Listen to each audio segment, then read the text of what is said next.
कैसे हैं आप लोग? आई थिंक बेटर ही होंगे। लास्ट लेक्चर में बच्चों हम लोगों ने सीखा था कि किस तरह से हम लोग ईथर का फॉर्मेशन करते हैं। हम लोगों ने दो मेथड क्लियर किए थे, एक तो डिहाइड्रेशन ऑफ अल्कोहल से और दूसरा मेथड था हमारा विलियमसन। तो बच्चों उसी में एक रिएक्शन जो बाकी रह गई थी उसको हम लोग आज कंप्लीट करेंगे। लाइक इट दिस, हम लोग बच्चों क्या लेते हैं, मान लो कि एक फिनॉल ले लेते हैं। एक ये देखिएगा फिनॉल, ये आपका रहा फिनॉल कुछ इस तरह से। और अगर हम लोग इस पर क्या करते हैं, ये फिनॉल का जो नेचर होता है वो एसिडिक होता है बेटा। इस पर हम लोग एक बेस ले लेते हैं। बेस कौन सा? NaOH लेते हैं। और ये क्या होता है, बेस का फंक्शन ही होता है, इसके पास होता है लोन पेयर और ये अपने इलेक्ट्रॉन्स किसको देगा, कुछ इस तरह से बेटा देगा, इस हाइड्रोजन को इलेक्ट्रॉन्स देगा और हाइड्रोजन अपना इलेक्ट्रॉन डोनेट करके इस यहाँ से वाटर बन के निकल जाएगा। कुछ इस तरह से स्पीसीज आपके सामने बन गई है बेटा, O- और यहाँ से Na+। ओके स्टूडेंट्स, बस विलियमसन सिंथेसिस की ही रिएक्शन है, बट यहाँ पे हम लोग एरोमेटिक की ले रहे हैं। इससे पहले हम लोगों ने क्या किया था कि जो भी रिएक्शन ली थी उसमें हम लोग सिंपल सा हाइड्रोकार्बन ले रहे थे। अब यहाँ पे हम लोग एरोमेटिक की बात करते हैं। ओके स्टूडेंट्स, तो बच्चों बस यहाँ पे वही लेते हैं, क्या, सोडियम एल्कोक्साइड ले लिया। तो यहाँ से बच्चों बोलो RX, R की जगह क्या ले लेते हैं, मान लो CH3 ले लिया। CH3X की जगह बच्चों हम लोग मान लो Br ले रहे हैं। ओके, तो बस यहाँ पे भी वही रिएक्शन होगी। ये क्या काम करेगा, ये इसको अपनी तरफ खींचेगा और ये अच्छा लिविंग ग्रुप होने की वजह से अपने बॉन्ड को ब्रेक करके चलता बनेगा, मतलब Br- आ जाएगा। यहाँ से Br- निकलेगा, Na के साथ बेटा बना लेगा NaBr और यहाँ पे क्या हो जाएगा, ये CH3 इसके पास चला जाएगा कुछ इस तरह से। तो इस तरह से OCH3 बहुत ही अच्छी स्पीसीज बच्चों बन के तैयार हो गई। ये भी एक टाइप का क्या है, ईथर है। अगर चाहो तो इसको ऐसे लिख सकते हैं ArOCH3। कहने का मतलब ये क्या है, एरोमेटिक है और OR, ठीक है। तो ये भी एक ईथर का फॉर्म है बच्चों। इसको हम लोग कहते हैं एनिसॉल। क्या बोलते हैं, एनिसॉल। ओके, इसका IUPAC नेम जो होता है वो एनिसॉल होता है।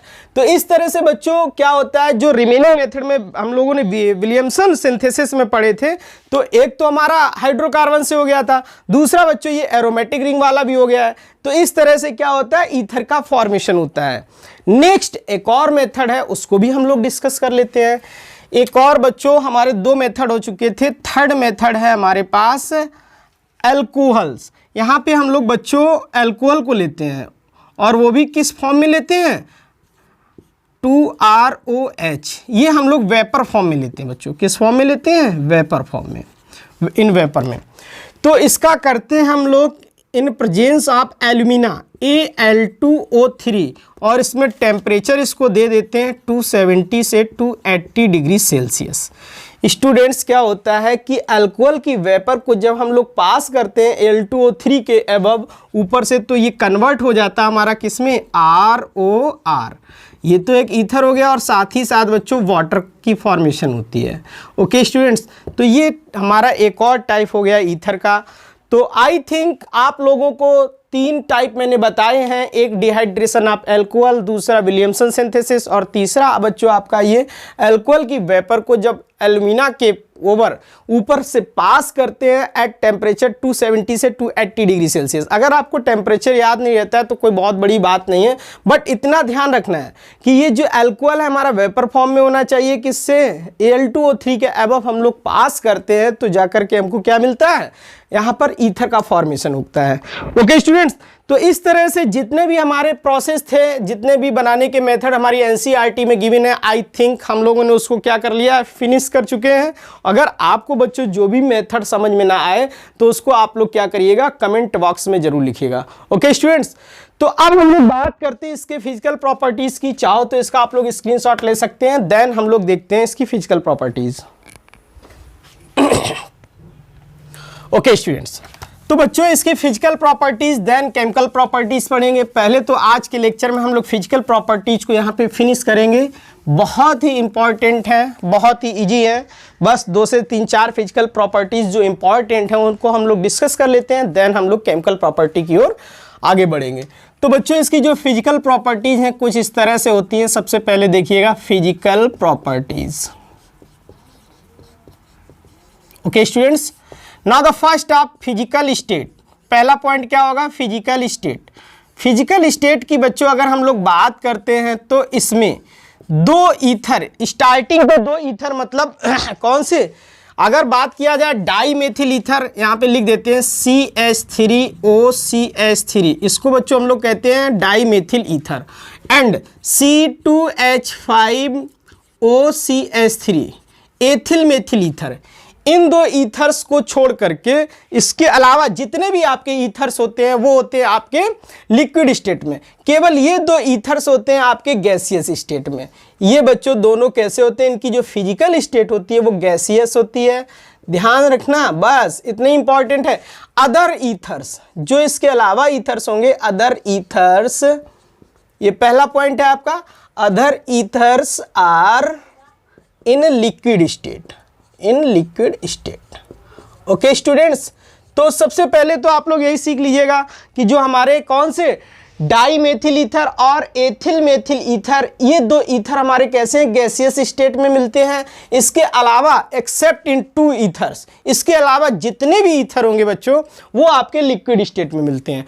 Okay students, then second point की अगर हम लोग बात करते हैं तो दूसरा पॉइंट बच्चों मेरा क्या होता है, जो हमारे ईथर्स होते हैं वो होते क्या है, लाइटर देन वाटर, वो वाटर से हल्के होते हैं। लिख देता हूं मैं यहां पे, ethers are lighter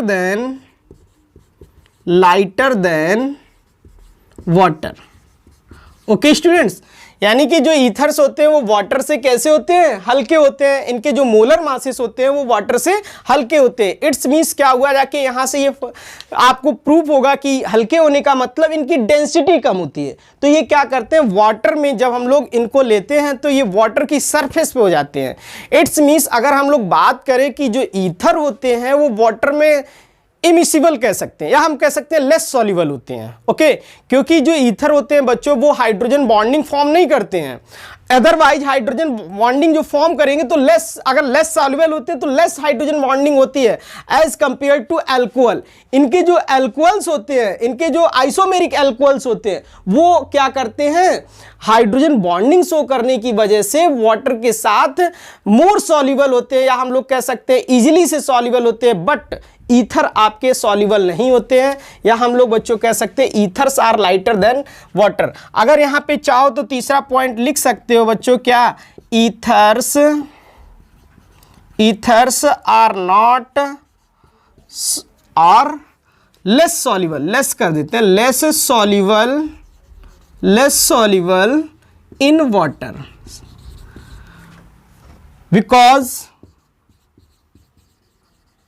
because ether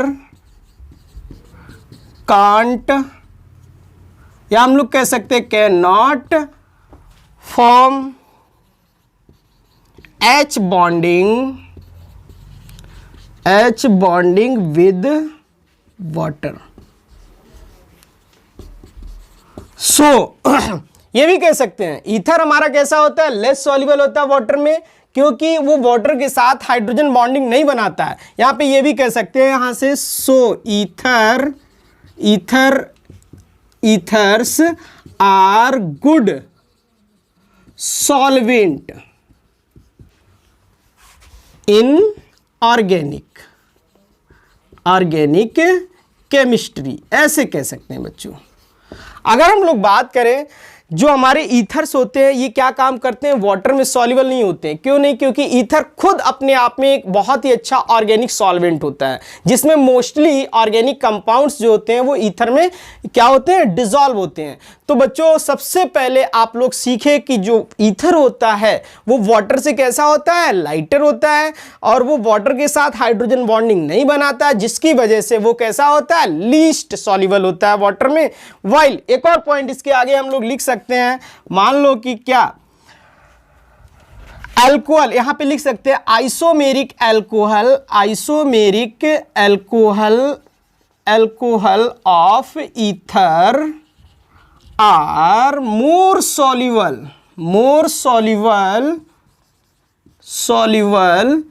in water due to H bonding form with water. Okay students, अभी मैं इसको समझा दूंगा आप लोगों को। ये पॉइंट को कहने का मतलब मेरा क्या हुआ जाके, जो हमारे ईथर्स होते हैं, ईथर्स का जो आइसोमेरिक एल्कोहल होता है, लाइक अगर हम लोग बात करते हैं डाईमेथिल ईथर की, यानी कि CH3OCH3, इसका जो आइसोमेरिक एल्कोहल होगा वो क्या होगा, C2H5OH। ये क्या करता है, डाईमेथिल ईथर जब वाटर के साथ हाइड्रोजन बॉन्डिंग नहीं बनाता है, जिसकी वजह से ये लेस सॉल्युबल होता है वाटर में। वाइल इसी की जगह जब हम लोग एथिल अल्कोहल की बात करेंगे, जो इसका आइसोमेरिक होता है C2H5OH, अगर आइसोमेरिक देखा जाए तो क्या होता है बच्चों, आइसोमेरिक का मतलब होता है, यहाँ पे आप लोग क्लास 11th में भी डिस्कस किए होंगे, तो वहाँ पे आप लोगों ने पढ़ा होगा, those compound which have same molecular formula but different structure formula, यानी कि ऐसे कंपाउंड जिनके मॉलिक्यूलर फार्मूला सेम होते हैं बट स्ट्रक्चर डिफरेंट होते हैं। ऐसी जो स्पीसीज होती हैं वो हमारी कैसी होती हैं, आइसोमर्स होती है, यानी कि एक दूसरे के आइसोमर्स होती हैं। तो बच्चों यहाँ पे अगर हम लोग बात करते हैं इसके एक एग्जाम्पल की, पॉइंट नंबर 4 के, यहाँ पे एग्जाम्पल अगर हम लोग देखते हैं, मान लो CH3OCH3 एंड C2H5OH, ये बच्चों क्या है, ये ईथर है और ये हमारा क्या है, एल्कोहल है। कहने का मतलब ये एथिल एल्कोहल है और ये डाईमेथिल ईथर है। अगर हम लोग इनमें आइसोमर्स की बात करें तो ये दोनों ही आइसोमर्स हैं। देखा जाए तो C2 सेम मॉलिक्यूलर, C2 336 336 और 1 2516O, यानी कि कहने का मतलब 2 कार्बन 6 हाइड्रोजन एंड 1 ऑक्सीजन। तो क्या है बच्चों, ये दोनों ही हमारे एक दूसरे के आइसोमर्स हैं। बट यहाँ पे जो सबसे मेन पॉइंट है, ये क्या है, आपका ईथर ग्रुप है, यानी कि जो ये ग्रुप होता है इसको बच्चों हम लोग ईथर बोलते हैं, और इस ग्रुप को हाइड्रोक्सिल मतलब एल्कोहल ग्रुप बोलते हैं। तो बेटा समझना यहाँ पे केवल इतना ही है कि जो ईथर होते हैं वो लेस सॉल्युबल होते हैं वाटर में। क्यों, in absence of hydrogen bonding, ये हाइड्रोजन बॉन्डिंग को नहीं बनाते हैं। बट यहां पे अगर हम लोग इनकी बात करें तो ये हाइड्रोजन बॉन्डिंग शो करते हैं बच्चों। तो अगर देखा जाए तो C2H5OH इस तरह से, और यहां पर अगर हम लोग बात करते हैं वाटर की तो इस तरह से, ये क्या करते हैं, इस हाइड्रोजन के साथ हाइड्रोजन बॉन्डिंग का फॉर्मेशन करते हैं। स्टूडेंट्स बस यही बात यहाँ पे देखने लायक है कि जितने भी हमारे एल्कोहल्स होते हैं वो मोर सॉल्युबल होते हैं वाटर में। वजह क्या होती है, due to formation of hydrogen bonding. Otherwise जो हमारे ईथर्स होते हैं ये भी लेस सॉल्युबल होते हैं, तो कहीं ना कहीं इनके पास हाइड्रोजन बॉन्ड बनाने की जो प्रॉपर्टी है वो बहुत ही लेस है। आपके बच्चों NCERT में गिवन है, उसमें भी दिया गया है, तो उसमें हम लोग हाइड्रोजन बॉन्डिंग शो करते हैं, लेकिन हाइड्रोजन बॉन्डिंग का जो नेचर है बच्चों यहाँ पे वो बहुत ही लेस है। यानी कि किस तरह से, अगर यहाँ पर हमारा वाटर है इस तरह से, अगर हाइड्रोजन इस तरह से, क्योंकि इसके पास हाइड्रोजन है नहीं तो क्या शो करेगा, बिल्कुल नहीं। हाँ, अगर आप लोग वाटर के साथ बात करते हैं तो वाटर में जो हाइड्रोजन होता है उसके साथ शो कर सकता है, बट बहुत लेस। इसीलिए कहा जाता है क्या, कि इसके पास जो टेंडेंसी होती है वाटर सॉल्युबल की वो बहुत ही माइनर होती है। ओके स्टूडेंट्स, तो बच्चों चाहो तो आप लोग इसका स्क्रीनशॉट ले सकते हो। नेक्स्ट अभी हम लोग बॉइलिंग पॉइंट पे की चर्चा करते हैं। ओके स्टूडेंट्स, तो नेक्स्ट पॉइंट बच्चों एक और आप लोगों के सामने बहुत ही इंपॉर्टेंट है। हमारे जो फिजिकल प्रॉपर्टीज में there are 4 points will be discussed. हम लोग 4 पॉइंट डिस्कस कर लिए, जो हमारा 5वां पॉइंट है वो भी बहुत ही इंपॉर्टेंट है। तो देखिएगा बच्चों, क्या 5th पॉइंट में अगर हम लोग इसके बॉइलिंग पॉइंट की बात करें BP की, तो आप लोग जानते हैं इनका जो, जब अल्कोहल का बॉइलिंग पॉइंट मोर होता है एज कंपेयर टू ईथर्स, यहां पे लिख देखते हैं, isomeric alcohol have more VP as compared to बच्चों ईथर। ओके, तो इसमें भी क्या होता है, जो बॉइलिंग पॉइंट होता है वो भी बच्चों हम लोग किस पे डिपेंड करते हैं, वो भी हम लोग देखते हैं हाइड्रोजन बॉन्डिंग पर। एल्कोहल्स में क्या होता है, हाइड्रोजन बॉन्डिंग शो होता है, और जबकि ईथर्स हमारे हाइड्रोजन बॉन्डिंग शो नहीं करते हैं, जिसकी वजह से हम लोग क्या कहेंगे, यानी कि जो इनके आइसोमेरिक एल्कोहल होंगे उनका बॉइलिंग पॉइंट ईथर से ज़्यादा होगा। ओके स्टूडेंट्स, तो बच्चों एक और पॉइंट हम लोग डिस्कस करते हैं, ये भी आप लोग देखते हैं, जैसे आप लोग कह देते हैं RO एंड R। बहुत सारे लोग कहते हैं कि इनका जो इनका डाइपोल मोमेंट होता है वो जीरो होता है। बच्चों ऐसा नहीं होता है, डाइपोल मोमेंट इसका जीरो नहीं होता है। इनके बीच में क्या होता है, एंगल होता है 100 डिग्री। ओके, 100 डिग्री होता है। तो बच्चों कहने का मतलब मेरा क्या है, यहाँ पे हम लोग म्यू जीरो नहीं कह सकते हैं, but the value of mu यानी कि the value of dipole moment is very less, ये कह सकते हैं। लिख दीजिएगा, the value of dipole moment is very less. ये बच्चों डाइपोल मोमेंट होता क्या है, ये चीज़ आप लोग 11th क्लास में केमिकल बॉन्डिंग में पढ़े होंगे। अगर यहाँ से देखा जाए तो इसका जो ये हमारा डाइपोल मोमेंट होता है, ये एक दूसरे को कैंसिल नहीं करता है एंगल की वजह से। कुछ ना कुछ एंगल है, क्योंकि वेक्टर क्वांटिटी होता है हमारा डाइपोल मोमेंट। डाइपोल मोमेंट जो होता है वेक्टर क्वांटिटी होता है। ये अपोजिट डायरेक्शंस जो हैं ना, ये हमारी एक दूसरे से कैंसिल नहीं करेंगी, इनके बीच में एंगल है, जिसकी वजह से डाइपोल मोमेंट ईथर्स का कभी भी जीरो नहीं हो सकता है। ओके, कुछ ना कुछ वैल्यू जरूर होगी। ओके स्टूडेंट, डाइपोल मोमेंट होता है क्या है, आप लोगों ने पढ़ा होगा, म्यू इक्वल्स टू होता है बच्चों Q इंटू डी। ओके, यहाँ पे आप लोगों को कंपाउंड पे डिपेंड करता है और उनके बीच में जो डिस्टेंस होती है उस पे डिपेंड करता है, और कंपाउंड के क्यू पे डिपेंड करता है क्या चार्जेज है, या हम लोग उसकी सिमेट्री पे भी डिपेंड करता है। ओके स्टूडेंट, तो इस तरह से हम लोगों ने फिजिकल प्रॉपर्टीज भी फिनिश किया है। फिजिकल प्रॉपर्टीज में फर्स्ट ऑफ ऑल आप लोग देखे थे फिजिकल प्रॉपर्टीज क्या होती है, सॉरी फिजिकल स्टेट क्या होती है। दूसरा पॉइंट आप लोग बच्चों देखे थे सॉल्युबिलिटी क्या होता है। तीसरा पॉइंट आप लोग देखे थे बच्चों इस तरह से बॉइलिंग पॉइंट क्या होता है, सॉल्युबिलिटी पे डिपेंड किया था। इसके आइसोमेरिक एल्कोहल और ईथर्स की आप लोगों ने कंपेयर की, और इसके बाद बच्चों आप लोगों ने देखा डाइपोल मोमेंट। तो इस तरह से जितनी भी प्रॉपर्टीज थी वो हम लोगों ने आई थिंक फिनिश ही कर ली हैं बच्चों। नेक्स्ट वीडियो लेक्चर जो हमारा होगा वो केमिकल प्रॉपर्टीज ऑफ ईथर्स का होगा। तो आप लोग बच्चों वीडियो को शुरू से लेकर लास्ट तक देखिएगा, बिल्कुल भी स्किप मत करिएगा। अगर आपको कुछ भी समझ में नहीं आता है या कहीं पे भी डाउट होता है तो उसको कमेंट बॉक्स में जरूर लिखिए। थैंक यू बेटा।